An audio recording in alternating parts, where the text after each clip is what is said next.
Indonesia memiliki sumber daya alam hayati yang sangat melimpah. Sekitar 30% dari jenis hewan dan tumbuhan yang ada di bumi berada di Indonesia. Seiring dengan perkembangan zaman, banyak jenis-jenis hewan dan tumbuhan baru ditemukan. Akan tetapi, juga ada ratusan bahkan ribuan jenis hewan dan tumbuhan yang terancam punah, bahkan mengalami kepunahan. Ancaman terhadap kepunahan hewan dan tumbuhan langka sangat memprihatinkan. Ada dua faktor yang menyebabkan makhluk hidup terancam punah, yaitu pertama faktor alam. Contoh faktor alam antara lain sulit beradaptasi dengan lingkungan, memiliki tingkat perkembangbiakan yang lambat, dan terjadi bencana alam. Yang kedua, faktor manusia. Banyak kegiatan manusia yang dapat menyebabkan kepunahan hewan dan tumbuhan. Contohnya, penebangan dan pembakaran hutan, perburuan liar, eksploitasi secara berlebihan, dan pembuangan sampah atau limbah ke alam. Berikut beberapa contoh hewan dan tumbuhan yang tergolong langka. Hewan langka. Hewan langka adalah berbagai jenis hewan yang keberadaannya sulit ditemui di alam bebas, jumlahnya terbatas, dan hanya hidup di suatu daerah tertentu.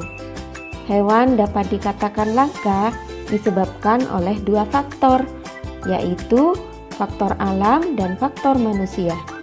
Berikut contoh hewan yang tergolong langka dan bahkan terancam punah. Burung cendrawasih. Burung cendrawasih hanya ditemukan di Papua. Bulu burung cendrawasih sangat indah sehingga dijuluki burung surga. Oleh karena itu, burung cendrawasih banyak diburu dan menjadi langka. Badak bercula satu. Badak bercula satu ini hidup di ujung kulon Banten. Sesuai dengan namanya, badak ini memiliki satu cula di atas hidungnya. Populasi badak bercula satu semakin menurun karena banyaknya perburuan liar. Biasanya, para pemburu mengambil cula badak untuk dijadikan bahan obat. Orang-utan. Orang-utan adalah spesies yang terancam punah karena jumlahnya di alam bebas semakin berkurang. Berkurangnya jumlah orang-utan disebabkan perburuan liar dan kerusakan habitat akibat pembukaan lahan hutan untuk pemukiman dan perkebunan. Komodo. Komodo adalah kadal terbesar di dunia sehingga sering disebut kadal raksasa. Komodo hanya hidup di Pulau Komodo, Nusa Tenggara Timur. Keberadaan komodo terancam punah. Menurunnya populasi komodo disebabkan karena perburuan liar, perubahan lingkungan, dan berkurangnya sumber makanan.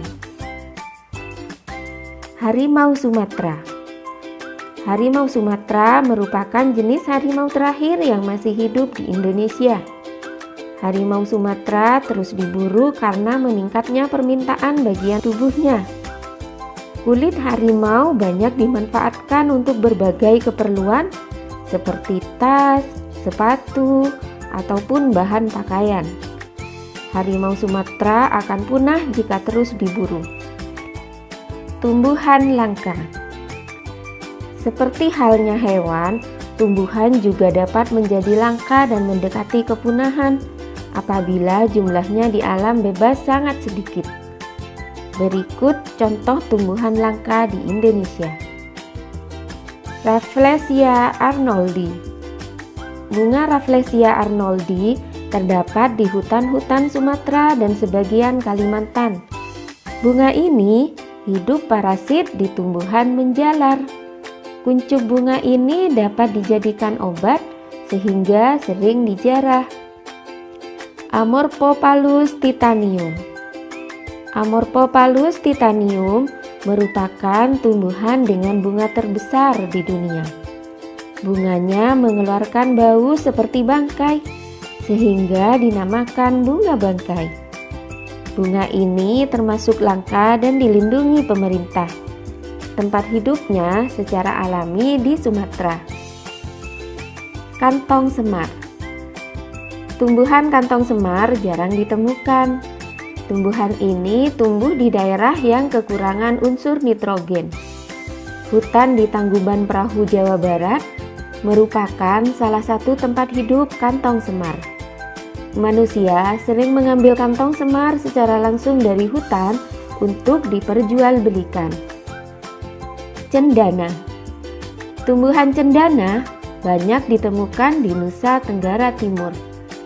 Tumbuhan ini digunakan sebagai rempah-rempah dan sebagai pengharum. Keberadaannya kini langka dan harganya menjadi mahal. Aquilaria. Aquilaria merupakan tumbuhan penghasil kayu gaharu. Gaharu memiliki kandungan kadar damar yang wangi sehingga dijuluki emas beraroma dari hutan. Tempat hidupnya di hutan pedalaman Kalimantan. Harga jual tumbuhan ini mahal sehingga banyak diburu orang.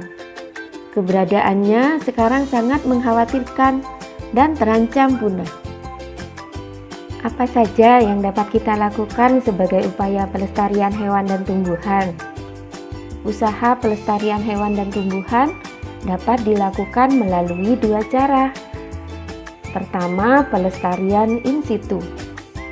Pelestarian in situ adalah pelestarian yang dilakukan pada tempat asli hewan atau tumbuhan tersebut berada.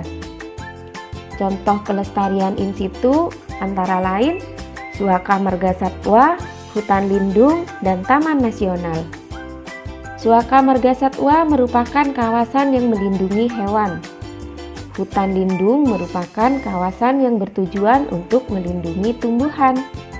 Adapun Taman Nasional merupakan kawasan yang melindungi hewan dan tumbuhan. Kedua, pelestarian ex situ. Pelestarian ex situ adalah pelestarian yang dilakukan di luar tempat tinggal aslinya. Hal itu dilakukan karena hewan dan tumbuhan kehilangan tempat tinggal aslinya. Selain itu, pelestarian ex situ dilakukan sebagai upaya rehabilitasi, penangkaran, dan pembiakan hewan maupun tumbuhan langka. Contoh pelestarian ex situ antara lain kebun botani, taman safari, kebun binatang, dan penangkaran. Demikianlah pelajaran kita tentang pelestarian hewan dan tumbuhan. Sampai jumpa di pembelajaran selanjutnya. Terima kasih. Wassalamualaikum warahmatullahi wabarakatuh.